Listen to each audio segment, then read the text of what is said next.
معلوم ہے کہ چڑیا اپنے بچے کو گھونسلے سے نیچے کیوں گرا دیتی ہے؟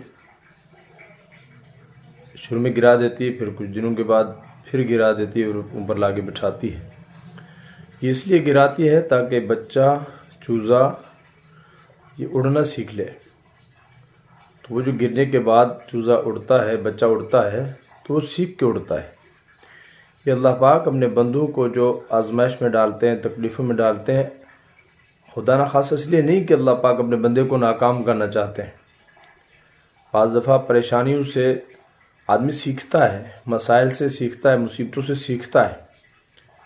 اللہ پاک اپنے بندے کو کامیاب کرنے کا جو راستہ دکھاتے ہیں، اس میں تکلیفیں آتی تاکہ یہ سیکھ کے آگے جائے، تاکہ میرا بندہ کامیاب ہو کے آئے۔